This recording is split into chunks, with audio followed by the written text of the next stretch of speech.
1 Kings chapter 7. It took Solomon 13 years, however, to complete the construction of his palace.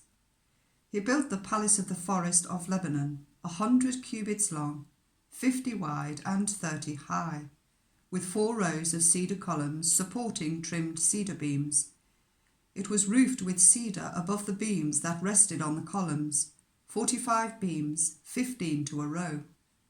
Its windows were placed high in sets of 3, facing each other. All the doorways had rectangular frames. They were in the front part in sets of 3, facing each other. He made a colonnade 50 cubits long and 30 wide. In front of it was a portico, and in front of that were pillars and an overhanging roof.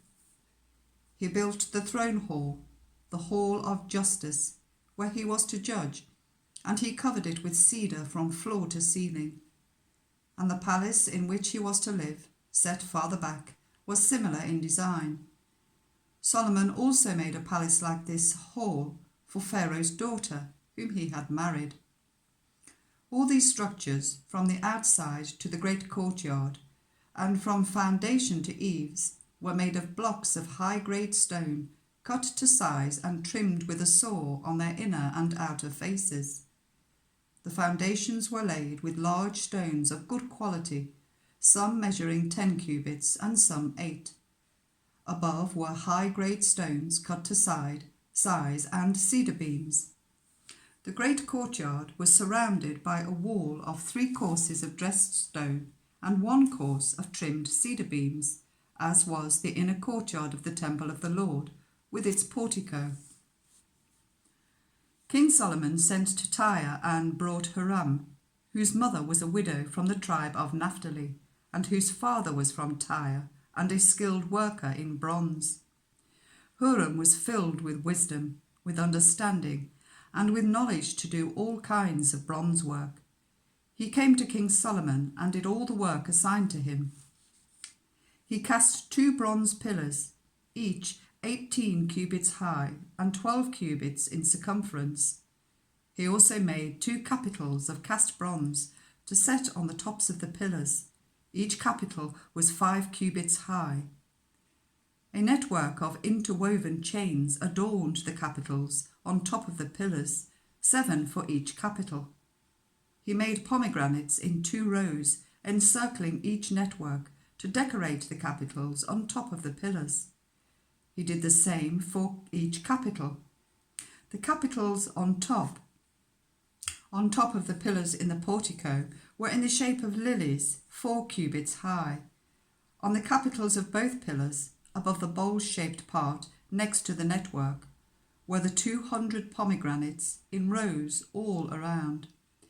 He erected the pillars at the portico of the temple. The pillar to the south he named Jachin, and the one to the north Boaz. The capitals on top were in the shape of lilies, and so the work on the pillars was completed. He made the sea of cast metal, circular in shape, measuring 10 cubits from rim to rim and 5 cubits high. It took a line of 30 cubits to measure round it. Below the rim, gourds encircled it, 10 to a cubit. The gourds were cast in 2 rows in one piece with the sea. The sea stood on 12 bulls, 3 facing north, 3 facing west, 3 facing south, and 3 facing east. The sea rested on top of them, and their hind quarters were towards the centre. It was a handbreadth in thickness, and its rim was like the rim of a cup, like a lily blossom. It held 2,000 baths. He also made 10 movable stands of bronze. Each was 4 cubits long, 4 wide, and 3 high. This is how the stands were made. They had side panels attached to uprights. On the panels between the uprights were lions, bulls, and cherubim, and on the uprights as well. Above and below the lions and bulls were wreaths of hammered work. Each stand had 4 bronze wheels with bronze axles, and each had a basin resting on 4 supports, cast with wreaths on each side. On the inside of the stand there was an opening that had a circular frame 1 cubit deep. This opening was round, and with its basework it measured 1.5 cubits.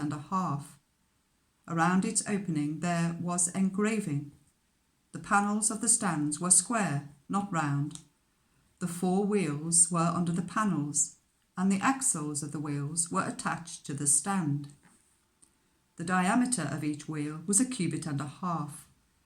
The wheels were made like chariot wheels.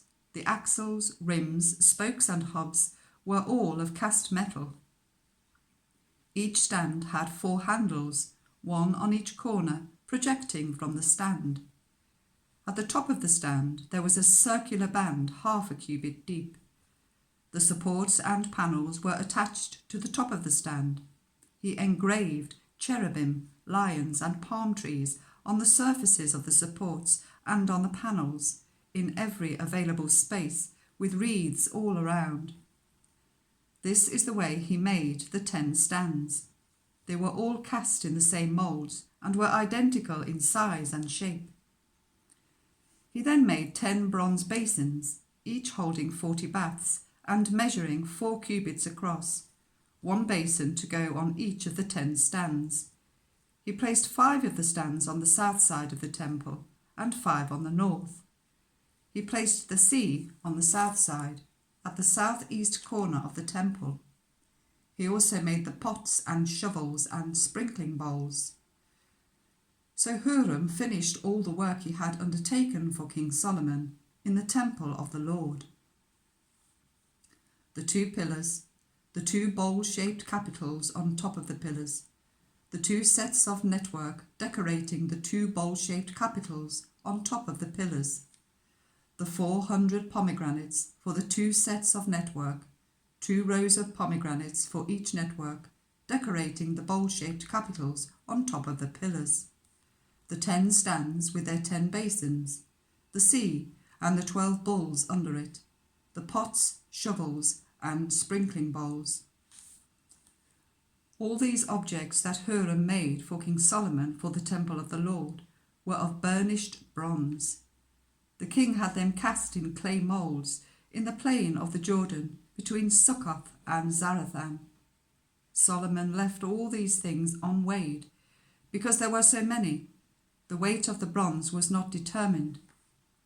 Solomon also made all the furnishings that were in the Lord's temple: the golden altar, the golden table on which was the bread of the presence, the lampstands of pure gold, 5 on the right and 5 on the left, in front of the inner sanctuary, the gold floral work and lamps and tongs, the pure gold dishes, wick trimmers, sprinkling bowls, dishes and censers, and the gold sockets for the doors of the innermost room, the most holy place, and also for the doors of the main hall of the temple. When all the work King Solomon had done for the temple of the Lord was finished, he brought in the things his father David had dedicated, the silver and gold and the furnishings, and he placed them in the treasuries of the Lord's temple.